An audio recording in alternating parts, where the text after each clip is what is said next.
I want to tell you a story tonight. It's a story that's not very old. It's only born a few decades ago, but it's already become one of the most unsettling legends in the Americas. Let's talk about El Chupacabras. So just get comfortable, take a deep breath, let the day just, whoosh, fade away. Picture a really dark sky. The kind you only see when you're far away from the city lights. All the houses are dark, and the countryside is just sound asleep. But not everything is quiet. Something is stirring out there in the dark. Okay, so let's get into it. To really understand this shadow, we've got to go back to where the whole story first started to take shape. So our story really kicks off in Puerto Rico, right around the mid-1990s. And it didn't start with some big, dramatic sighting. No, it started quietly, with these really strange events happening in small, rural towns. And a rumor began to build, a whisper that someone or something was hunting in the dark. And this is what made it so incredibly weird. Farmers would wake up in the morning and they'd find their animals, goats, chickens, you name it. They'd find them dead. But there was no mess, no signs of a fight, no blood spilled anywhere. The animals were just completely drained of blood, often through these tiny little puncture wounds. And the weirdest part, no footprints, no tracks, nothing left behind to explain what on earth had happened. So you can imagine, as these rumors started to spread like wildfire, the first eyewitness accounts began to pop up. People started trying to put a face to this fear that was creeping through their towns. Now this is where it gets kind of hazy. The descriptions were all over the place. Some people described this thing that was, maybe a little over a meter tall, with greenish-gray skin and these sharp spines running all the way down its back.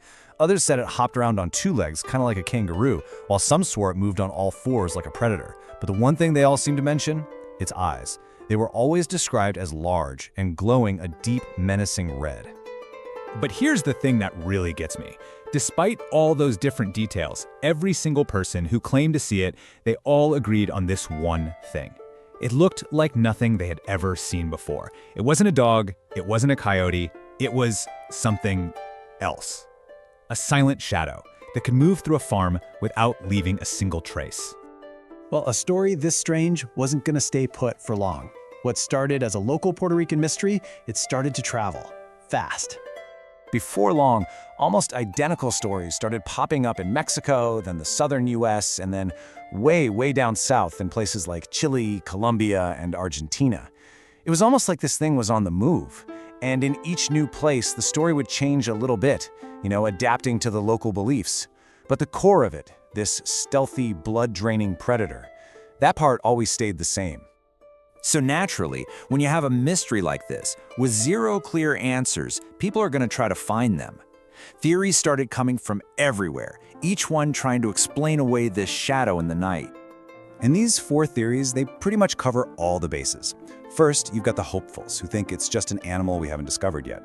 Then there's the more scientific explanation, that it's probably just a coyote or a dog with a really bad case of mange, a skin disease that can make an animal look, monstrous. Then you get into the conspiracy theories, that it's some kind of genetic experiment that escaped from a secret lab. And finally, there's the most abstract idea, that the Chupacabras isn't an animal at all, but a story we tell ourselves, a face we put on our own collective fears of the dark and the unknown.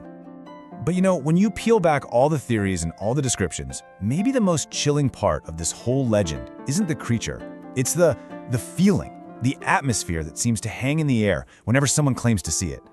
People who've had these experiences, they often say it starts with just a feeling of being watched from the darkness.